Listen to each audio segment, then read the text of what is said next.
आशा करते हैं आप कुशल मंगल होंगे। मैं प्रशांत कुमार आज आप लोगों के समक्ष जो आपके पाठ्यक्रम पुस्तक है, पाठ्य पुस्तक, उसमें पीयूषम भाग 2 में जो है प्रथम अध्याय जो मंगलम है उसका सामान्य परिचय, संपूर्ण अर्थ सहित वाचन और वस्तुनिष्ठ प्रश्न और दीर्घ उत्तरीय प्रश्न वो आपके समक्ष लाए। आज हम जो द्वितीय पाठ है पाटलिपुत्र वैभवम, उसका हम संपूर्ण अर्थ सहित वाचन आपके समक्ष प्रस्तुत हैं। आइए पाटलिपुत्र से जितने भी क्वेश्चन ऑब्जेक्टिव बनेंगे या सब्जेक्टिव, उसका भी हम चर्चा करेंगे और उसको विस्तार पूर्वक संपूर्ण अर्थ सहित वाचन करेंगे। आइए आपके जो पाठ्य पुस्तक है पीयूषम भाग 2, ये जो आपको दिखाई दे रहा है यह आप अपने समक्ष रख लें और वाचन जिस प्रकार से हम कर रहे हैं उस प्रकार से आप वाचन भी करें। मित्रों आइए आप अपने समक्ष रख ले पाठ्य पुस्तक को। शुरू करते हैं। पाटलिपुत्र वैभवम बिहार राज्यस्य राजधानी नगरम पाटलिपुत्र सर्वेषु कालेषु महत्वम धारयत्। यह जो भूमिका है उसको हम पढ़ रहे हैं।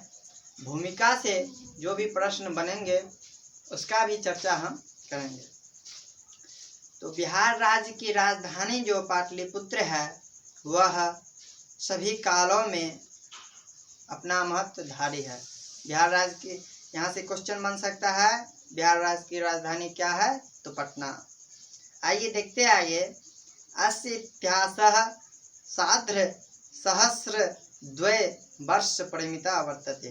अस्य इतिहासः, इसका इतिहास सार्ध सहस्र द्वय यानी 2500 वर्ष पुराना है। अत्र धार्मिक क्षेत्रम राजनीतिक क्षेत्रम उद्योग क्षेत्रम च विशेषणः ध्यान आकर्षम। अत्र यहाँ धार्मिक क्षेत्र, धार्मिक स्थल, राजनीतिक और औद्योगिक क्षेत्र विशेष रूप से ध्यान को आकर्षित करने वाले हैं। वैदेशिकाः यात्रिणः मेगास्थनीज हायान ह्वेंशान इत्यसं प्रभृतः पाटलिपुत्रस्य वर्णनं स्व स्मरण ग्रंथेषु चक्रुः। जो विदेशी यात्री हैं मेगास्थनीज हायान ह्वेंशान इत्यसं, यह पाटलिपुत्र वर्णन का अपने अपने ग्रंथ में वर्णन किए हैं। पाठेऽस्मिन् पाटलिपुत्र वैभवस्य सामान्य परिचयो वर्तते। इस पाठ में पाटलिपुत्र वैभव का सामान्य परिचय है। तो जो भूमिका से प्रश्न बन सकता है, आइए उसका चर्चा हम करते हैं। सबसे पहला क्वेश्चन बनेगा बिहार राज्य की राजधानी कहाँ है? तो पटना। इसका इतिहास, पटना का इतिहास कितना पुराना है? तो सार्ध सहस्त्र द्वि वर्ष यानी 2500 वर्ष। पटना में किन किन चीजों का ध्यान आकर्षित करता है? तो राजनीतिक, औद्योगिक इत्यादि। विदेशी यात्री निम्न में से कौन है? या विदेशी यात्री का नाम? तो उसमें से है मेगास्थनीज हायान ह्वेंशान इत्यादि। तो इतना क्वेश्चन भूमिका से बनेगा मित्रों। आइए आगे जानते हैं। प्राचीनेषु भारतेषु नगरेषु न्यूनतम पाटलिपुत्रमनुगंगम वसति द्विचरितम महानगरम विभुः। जो प्राचीन भारत के नगर पाटलिपुत्र है वह गंगा के किनारे विचित्र महानगर है। तद्विषये दामोदर गुप्तो नाम कवि कुट्टिमनि आख्यात्य काव्य कथति।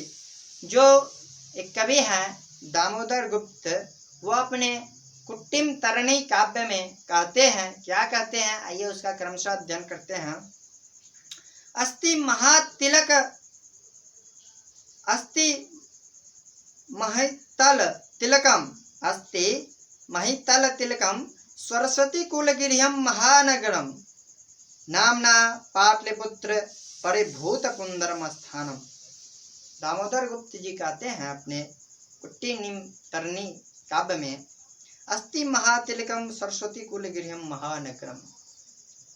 यह जो महातिलक है चंदन रूप सरस्वती कुल गृहम विद्वानों की स्थली महानगर, नाना पाटलिपुत्र परिभू सुंदरम, परिभूत सुंदरम का स्वर्ग से भी अच्छा स्थान के बारे में बताया है। तो कवि का कहना है जो पाटलि ग्राम है, पाटलिपुत्र है, यह महातिलक के रूप में है, चंदन तिलक में, और यहाँ विद्वानों की नगरी है, यह स्वर्ग से भी सुंदर है। इस भाव से कवि अपने दामोदर जी कुट्टी निमतरणी काव्य में कहते हैं। आइए आगे जानते हैं। इतिहास से श्रूयते यत् गंगास्तीरे बुद्ध काले पाटलिग्राम स्थित आसीत्। इतिहास में सुना जाता है यह बुद्ध काल में गंगा के किनारे पाटलिग्राम स्थित था। तत्र च भगवान बुद्ध बहुकृत्वा समागता। यहाँ भगवान बुद्ध आते थे तपस्या करने के लिए, दर्शन करने के लिए, ऐसा सुना जाता है। आइए आगे चर्चा करते हैं। तेन कथत मासित यत् ग्रामो अयम महानगरम भविष्यति। कालांतर में यह, बुद्ध जी कहते हैं, कालांतर में यह ग्राम महानगर होगा, किंतु कलहस्य अग्निदाहस्य जलपूर्वस्य च भयात सर्वदा क्रांत भविष्यति। किंतु यह कालांतर कलहस्य झगड़ों से, अग्निदाह से, अगलगी से, जलपूर्व से, बाढ़ से यह हमेशा प्रभावित रहा है। कालांतरे पाटलिग्रामः एव पाटलिपुत्रमिति कथिता। कालांतर में यही ग्राम पाटलिपुत्र कहा जाएगा। चंद्रगुप्त मौर्यस्य काले अस्य नगरस्य शोभा रक्षा व्यवस्था च अत्युत्कृष्टा सीदति। चंद्रगुप्त काल, जो चंद्रगुप्त मौर्य का जो काल है, उस समय में इसका शोभा व्यवस्था अत्यंत उत्तम था। यूनान राजदूता मेगास्थनीर स्वस्मृसु निरूप्यते। यूनान जो राजदूत थे, मेगास्थनीज थे, यह अपने ग्रंथों में इसका निरूपण किए हैं, बताए हैं, लिखे हैं। अस्य नगरस्य वैभवं प्रियदर्शिना अशोकस्य समये सूत्रम असमृद्ध। इसका जो वैभव है वह अशोक काल में सुना जाता है, समृद्धि को प्राप्त किया है। इससे जो क्वेश्चन बनेंगे, तो बुद्ध कहाँ आते थे? तो पाटलिग्राम में। और बुद्ध ने क्या कहा पाटलिग्राम के बारे में? तो कालांतर में यह महानगर होगा। यह तीन चीजों से पटना प्रभावित है, तो कलह से, अग्नि से और बाढ़ से। किसके काल में पटना का शोभा उत्तम था? तो चंद्रगुप्त काल में। कौन से कवि बताए हैं, अपने ग्रंथ में लिखे हैं पटना के बारे में? तो यूनानी राजदूत मेगास्थनीज इत्यादि। अशोक काल में भी इसका बहुत अच्छा वैभव था। इस तरह से क्वेश्चन बन सकते हैं। आइए आगे चर्चा करते हैं। बहुकालम पाटलिपुत्रस्य प्राचीना सरस्वती परंपरा प्राप्ते इति राजशेखर काव्य मीमांसा नाम के कवि शिक्षा प्रमुखे ग्रंथि सादरम स्मृति। बहुत काल में पाटलिग्राम सरस्वती परंपरा से प्रभावित था। इसके बारे में कवि राजशेखर अपने स्व काव्य मीमांसा ग्रंथ में बताते हैं। अत्रो वर्ष वर्षाभि पाननि पिंगलाभि व्याधि बररुचि पतंजलि एह परिरक्षिता ख्याति मुपजुग्मु। एक बार फिर से इसका वाचन कर देते हैं। अत्रोप वर्ष वर्षाभि पाननि पिंगलाभि व्याधि बररुचि पतंजलि एह परिरक्षिता ख्याति मुपजुग्मु। राजशेखर जी अपने काव्य मीमांसा में स्मरण करते हैं, बताते हैं, वर्ष और वर्षों से, वर्ष पाननि पिंगल पररुचि पतंजलि आदि यहाँ से शिक्षा प्राप्त करके ख्याति को प्राप्त हुए। जो पाणिनि थे, व्याकरण के भगवान कहे जाते थे मित्रों पाणिनि को। आप जानते हैं ना पाणिनि का अष्टाध्यायी। तो जो मुख्य आचार्य थे प्रसिद्ध प्राचीन वैदिक काल के, पाणिनि, पिंगल, पतंजलि, भररुचि इत्यादि यहाँ से ही शिक्षा ग्रंथ किए थे। तो यहाँ से क्वेश्चन बन सकता है राजशेखर का कौन सा ग्रंथ है? तो काव्य मीमांसा। निम्न में से आचार्य कौन है? तो पाणिनि, पिंगल, भररुचि, पतंजलि इत्यादि आप स्मरण रखें। आइए आगे देखते हैं। कतिपयेषु प्राचीन संस्कृत ग्रंथेषु पुराण आदिषु पाटलिपुत्रस्य नामान्तरं पुष्पपुरं कुशपुरं वा प्राप्ते। कतिपयेषु प्राचीन ग्रंथेषु, प्राचीन ग्रंथों में, पुराण आदियों में जो पाटलिपुत्र का नाम बताया जाता है वह क्या बताया जाता है? पुष्पपुर, कुसुमपुर आदि प्राप्त होते हैं। अनेन ज्ञायते यत्र नगरस्य समीपे पुष्पाणां बहुलोत्पादं भविष्यति स्म। इस नगर के समीप बहुत फूलों का उत्पादन होता था, ऐसा सुना जाता है। पाटलिपुत्रमिति शब्दो अभी पाटल पुष्पाणां पुलतिका रचनामासीत् प्रचलिता। पाटल पटना का जो नाम है, पटना जो शब्द है वह पाटल पुष्प, गुलाब का फूल, पुलपिता, पुलतिका यानी गुड़िया, रचनामासीत् प्रचलिता रचना है। जो पटना का नाम है वह गुलाब फूल की रचना पर आधारित है, प्रचलित है। आइए देखते हैं। शरत्काले नगरे अस्मिन् कौदमी महोत्सव इति महान समारोह गुप्त वंश शासन काले अतीव प्रचलिता। शरत्काल में इस नगर में कौमुदी उत्सव मनाया जाता था। तो किस वंश में मनाया जाता था? गुप्त वंश शासन काल में बहुत प्रचलित था। तत्र सर्वे जना आनंदमया अभवन्, और उस अवसर पर सभी लोग प्रसन्न होते थे, आनंदायित होते थे। संप्रति दुर्गा पूजा तादृश एव समारोह दृश्यते। आजकल जिस प्रकार दुर्गा पूजा में वैसा उत्सव देखने को मिलता है, उस तरह का समारोह उस प्रकार जो थे गुप्त वंश काल में कौमुदी महोत्सव में देखने को मिलता था। इससे क्वेश्चन बन सकता है पटना का नाम इस फूल पर पड़ा, पाटल पुष्प। पाटल पुष्प का अर्थ क्या है? गुलाब का फूल। और पटना का नामांतर जो था प्राचीन ग्रंथ में किस प्रकार से बताया जाता था? कुसुमपुर और कुसुमपुर। किसके काल में कौमुदी महोत्सव मनाया जाता था? तो गुप्त शासन काल में। इस तरह के प्रश्न बन सकते हैं। आइए आगे देखते हैं।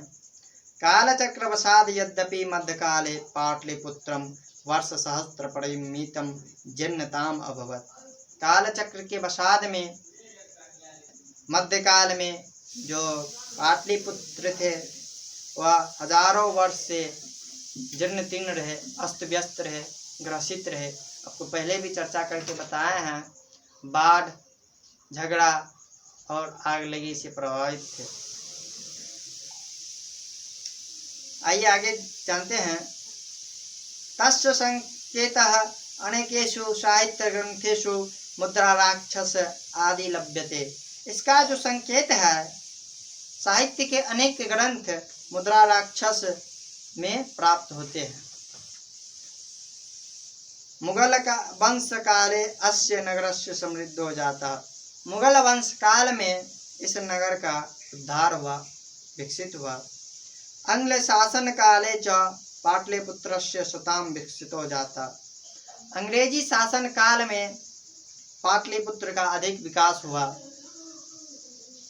नगरमिदं मध्यकाले एव पटननेति नामना प्रसिद्धा गमता। नगर में मध्यकाल में जो है इस नगर का अधिक प्रसिद्धि प्राप्त हुई, अधिक विकास हुआ। अयम च शब्दः पतनमिति शब्दात् निर्गतः। यह शब्द जो है पतनमिति, पतन से आया है। नगरस्य पालिका देवी पटन देवी यद्यपि पूज्यते। नगर का जो पालन करने वाली देवी थी पटन देवी, वह आज भी पूजी जाती है। आइए इससे जो प्रश्न बनेगा इसका चर्चा करते हैं। कालचक्र से कितने वर्ष पटना प्रभावित रहा? तो वर्ष सहस्त्र मतलब 1000 वर्ष। इसका संकेत किस ग्रंथ में है? तो मुद्रा राक्षस के रचयिता कौन है? तो विशाखदत्त। अंग्ल शासन में पाटलिपुत्र का कैसा स्थिति था? तो विकासो सुतराम विकासो मतलब बहुत विकास हुआ था। और पटन देवी, पाटलिपुत्र की देवी कौन है? तो पालिका देवी है पटन देवी। आइए आगे अब चर्चा करते हैं। संप्रति पाटलिपुत्र अति विशाल वर्तते, बिहार राज्यस्य राजधानी चास्ते। जो पाटली ग्राम है, पाटलिपुत्र है, वह बहुत विशाल है और बिहार राज्य की राजधानी है। अनुदिनम नगरस्य विद्यार भवता, आज दिन भी पाटलिपुत्र का अधिक विकास हुआ है। अस्य उत्तरम दिशि गंगा नदी प्रवाहिता, अस्य उत्तरम दिशि गंगा नदी प्रवाहिता। इसके उत्तर दिशा में गंगा नदी प्रवाहित होती है, बहती है। तस्य उपरि गांधी सेतु नाम एशिया महादेशस्य दीर्घतम सेतु किंचित रेलयान सेतुरपि निर्माण वर्तते। मित्रों आइए देखते हैं।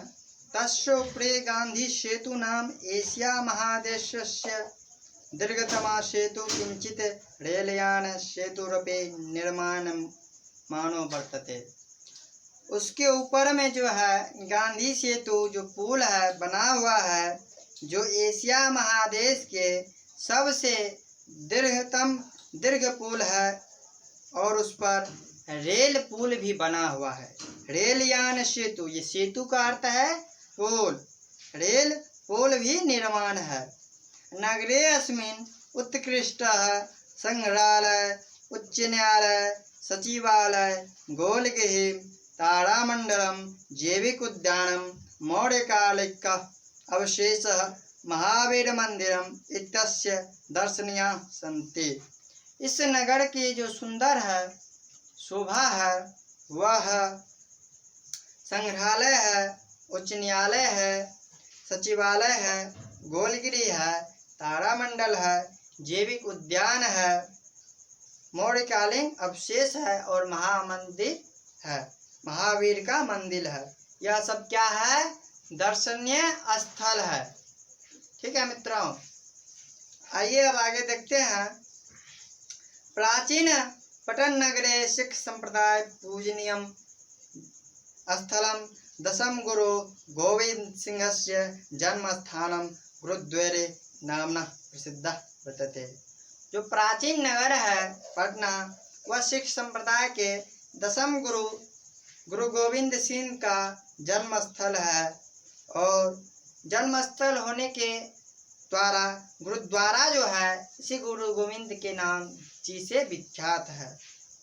तस्य देशस्य तीर्थयात्रिणः दर्शनार्थ मायांति। इस देश के जो लोग हैं, तीर्थयात्रीगण हैं, वह यहाँ दर्शन के लिए आते हैं। आइए मित्रों अब देखते हैं, इससे जो प्रश्न बनेगी, सबसे बड़ा गांधी पुल कहाँ है पटना में? एशिया का सबसे बड़ा पुल कहाँ है? तो पटना में है। कौन है? तो गांधी पटना। और पटना में क्या सब देखने योग्य है? संग्रहालय है, उच्च न्यायालय है, सचिवालय है, गोलगिरी है, तारामंडल है, जैविक उद्यान है, मौर्यकालीन अवशेष है इत्यादि, महावीर मंदिर। सिख संप्रदाय के 10वें गुरु कौन थे? गुरु गोविंद सिंह। गुरु गोविंद सिंह का जन्म स्थान कहाँ है? पटना। गुरुद्वारा किससे नाम से विख्यात हुआ? गुरु गोविंद सिंह से। तो इस तरह के प्रश्न आपके परीक्षा दृष्टि में बहुत महत्वपूर्ण है। एवं पाटलिपुत्रम प्राचीकालात् अवाधि विभिन्नेषु क्षेत्रेषु वैभव धारयति सर्वच संकलित रूपेण संग्रहालय दर्शनेमिति।